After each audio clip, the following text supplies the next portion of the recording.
Michael Gove was one of the most consequential ministers of the Conservative years, the brain behind Boris Johnson's Levelling Up project, even if he didn't get all the money for it, and a relentless education reformer. He was journalist for a long time before that. Indeed, he interviewed a certain Donald Trump, and he's back in the dirty old trade. Journalism, I mean, not politics, clearly, once more as editor of The Spectator, and he joins me now.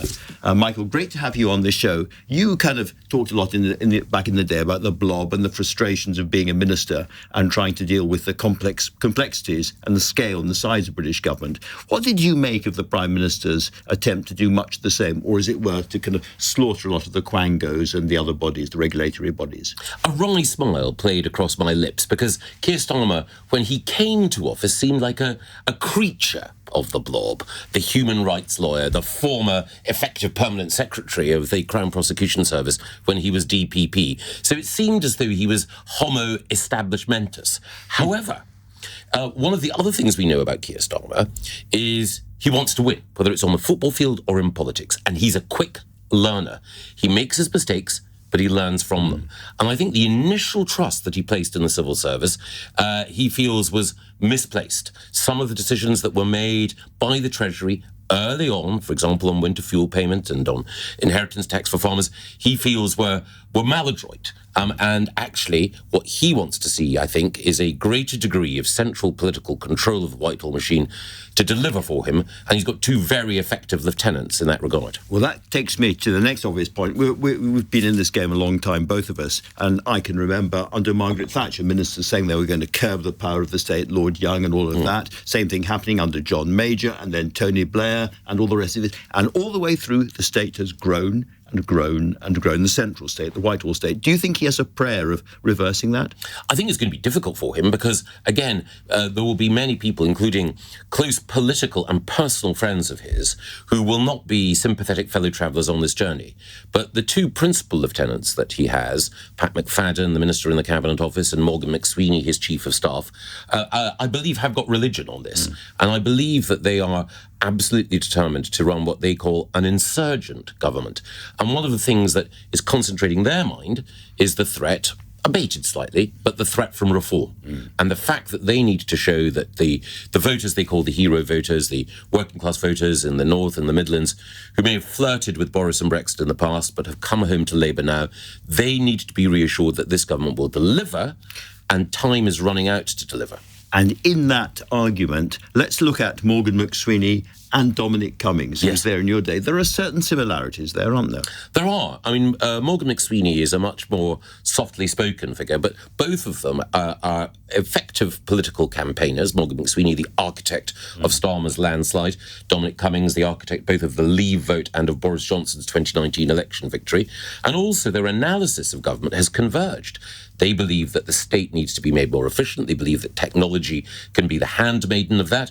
And they're both very interested in the potential of defence to reinvigorate Britain's industrial base. Now, again, their style of operating is different, and Morgan McSweeney is very seized of the fact that Dominic Cummings became far too much of the story, too radioactive. He doesn't want that to happen to him.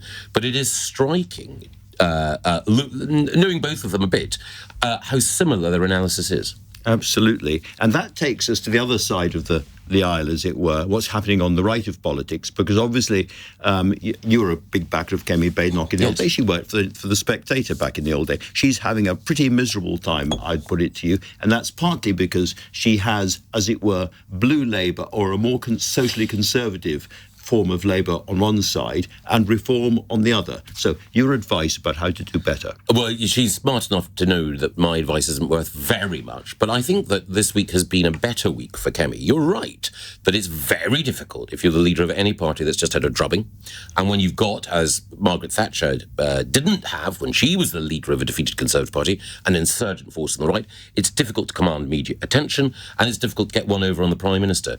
But this week, in the launch of her policy review, she took a calculated gamble by repositioning the Conservatives on net zero, and also at Prime Minister's Question Time today, she went for a shorter, sharper set of questions, which, well, it wasn't a knockout blow. Certainly, she gave as good as she got. So, in that sense, these are works in progress, and we both know that Starmer himself at critical points in his time as leader of the opposition was being written off, was essentially condemned as another interim leader and failure. So politics has an inherent volatility, and if you can learn, Kemi, I believe, is demonstrating amply that she can learn, just as Starmer learnt, then you can overcome temporary squalls. So what do you make of this argument for uniting the right, so-called, that somehow there should be either a pact or a merger or whatever it is between Reform and the Conservative? There are talks going on right now by donors and so forth trying to make this happen, and part of that, of course, involves getting rid of Kemi Badenoch. So what's your view of that whole project? Well, for some people, the arithmetic seems seductive. Add the Conservative vote to the Reform vote, and that you have a centre-right or right-wing majority in the country. But the chemistry of it is much more difficult. Nigel Farage, as we've seen, with the recent row within Reform, doesn't want any lieutenants. He only wants, willing conscripts marching to his tune. So the idea that you can have a sustainable pact or coalition with Nigel, all the evidence suggests that's very difficult. The other thing as well is that both parties will think, we only want to negotiate, or would ever contemplate any form of pact once we knew that we were in the strongest position possible. And of course, there are still a significant number of Conservative voters who would not vote for Reform, whatever the circumstances. So if there was a Reform candidate rather than a Tory, they wouldn't vote. They might vote Lib Dem, they might vote Labour. And of course, there are some Reform voters, a fair chunk, who hate the Conservative Party. Yeah. So it looks superficially attractive, but it's fraught with all sorts of problems. A Cheltenham racecourse with very, very high hurdles all around it. As I mentioned earlier, Michael, you started in journalism and you had the chance, most of us have not had this chance, to interview Donald Trump. Just give us your insight into Donald Trump from sitting in front of him and asking him questions. He is unlike any other human being whom I've ever met. In fact, I wondered if he was the same species as you and I, Andrew. Everything about him is in the most primary of colours. His hair is a gold, his skin is an orange, his tie is a red, that is not part of the ordinary painter's palette. But also, when you interview him, it's not like an exchange like the one that we're having. A question is merely a prompt for a stream of consciousness from him. And your questions are like, or my questions are like pebbles in a river in spate. They don't really slow it down. They're just a little clink, which means that it might divert its course for just by an inch. But he knew what he wanted to say in that interview.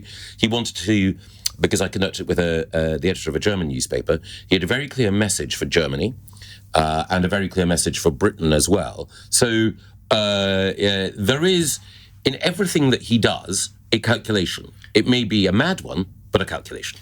Is he clever? He has a sort of feral intelligence. He can scent weakness and he can discern opportunity. So he's not an intellectual, but he can make calculations, monetary, financial calculations, relatively rapidly. He talked surprisingly in detail in that interview about one or two questions of defence procurement. But he's not a thoughtful intellectual, he's not like Emmanuel Macron. He's not going to give a 60-minute address in which he talks about the Gaullist and Republican traditions of France and how they fuse. But what he can do is he can see through conflicting interests and he can see a path to aggrandizement for himself and his allies. This time round, he's a man almost without any constraints on him. He's not Yes. worried about the markets. He's not worried about Congress. He's not worried about public opinion, certainly in the short term. Are you a little unsettled by the Trump we have now? Yes, there are worries, because I think the thing is precisely, it's becoming clearer that his view of the world is one where America is hegemonic in its hemisphere. So from Greenland to Tierra del Fuego, Trump is king. And then Russia has its area, China has its area. The Middle East, he wants to see a resolution between the Sunni Arab states and Israel. And Europe, well, we can fend for ourselves. Indeed. It's a world of three empires, isn't it? It's Yes. the emperors and the rest of us are kind of dust under the chariot wheels. Well, quite. And it's uncannily similar, I mustn't oversimplify, to Orwell's 1984, when you had East Asia, Eurasia and Oceania. Of course, in that scenario, the UK was airstrip 1 for Oceania. I don't know that Keir Starmer would envisage that destiny for us. A wild ride. You have to go in a second. But just before you do, a thought about the changed media landscape you have returned to after politics. How different is it? It has changed enormously because in the past, newspapers were stables. There were writers who were stars, but the platforms, whether it was the Times, the Telegraph, the Guardian, or for that matter in broadcasting, the BBC and ITN, were teams, and you had to be part of a team essentially. Now there is a greater space for journalistic entrepreneurship, and whether it's through Substack or by other means, individuals can acquire a reputation and a following. The other thing is that news is ubiquitous on social media, so there's a greater premium on opinion. And that's one of the things that I think the Spectator offers. Yes, exactly. Yes. You're clearly having a good time. Is there anything you miss from politics?